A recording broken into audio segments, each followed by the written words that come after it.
Bonjour madame. Alors, qu'est-ce qui vous avait amené là et qu'est-ce qui vous faisait souffrir? Alors, ce qui m'a amené là et qui me faisait souffrir, c'est une phobie du déplacement.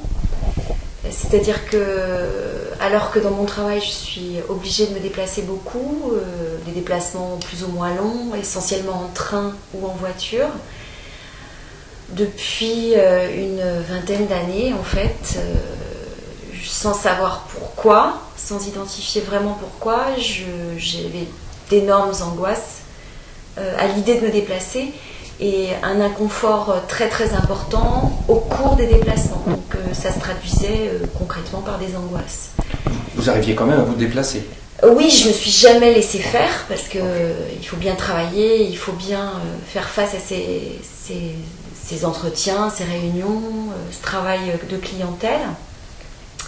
Donc je me suis jamais laissée faire, mais j'ai été dans l'inconfort énorme pendant plusieurs années, pendant 20 ans. C'est un inconfort que pendant les déplacements ou même avant le déplacement? Non, quand vous... Oui. En fait c'est terrible, c'était avant le déplacement, il y avait de l'inquiétude, l'anxiété, donc une préparation mentale aussi à vivre les angoisses au moment du déplacement.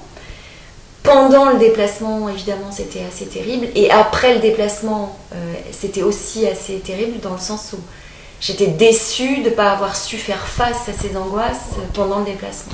Vous aviez suivi d'autres formes de thérapie pour vous soigner de ça? Oui, j'ai fait presque 10 ans d'acupuncture régulièrement. J'ai fait du yoga pendant 5 ans. J'ai suivi des traitements,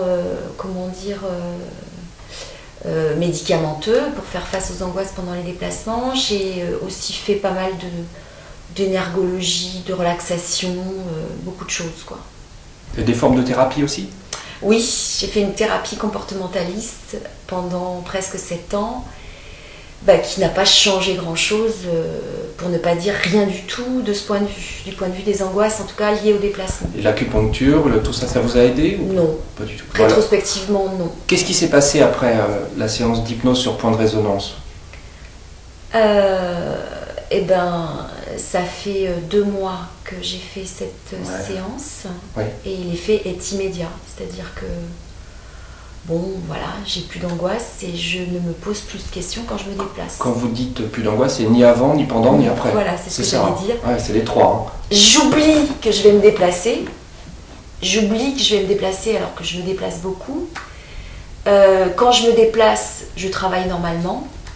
Je pense pas à cette difficulté, j'ai oublié la difficulté. Et puis de fait, comme ça s'est bien passé, j'ai pas à y penser après. Parfait. Est-ce que ça amène un mieux-être dans votre vie tous les jours aussi? Parce que c'est ce que disent souvent les patients qui viennent pour un symptôme, ils me disent que ça va souvent au-delà.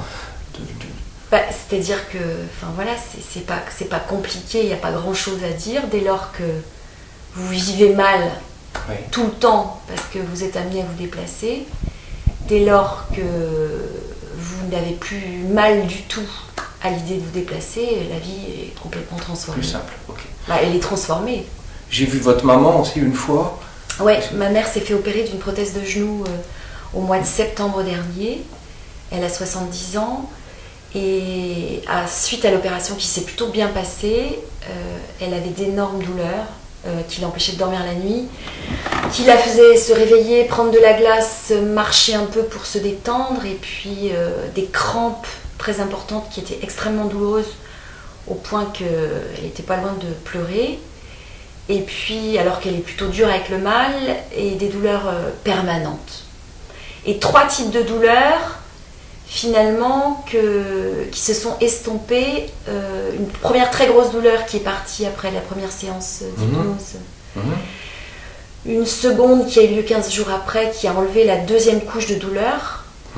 C'est elle qui le décrit intuitivement. Et là, elle a encore un tout petit peu mal, mais elle n'a pas décidé de revenir, mais ça n'a plus rien à voir. Oui, il y avait tellement de types de douleurs que je ne pouvais pas tout faire d'un coup. Ouais. Donc je lui ai enlevé 60% la première fois et puis 20% la deuxième. Voilà. Puis ça me paraissait suffisant de laisser une petite douleur résiduelle. J'ai aussi vu votre amie qui avait une douleur à l'épaule chronique, c'est ça? Oui, c'est ça. Une douleur depuis 1 an et demi même. Ça fait 1 an et demi. Non, ça fait 1 an. 1 an qu'il a été soigné. Et voilà, il n'a plus du tout mal. Il n'a plus rien. Et avant, il avait mal depuis longtemps? Depuis plusieurs années. Plusieurs années. Ouais. Il avait fait des traitements multiples?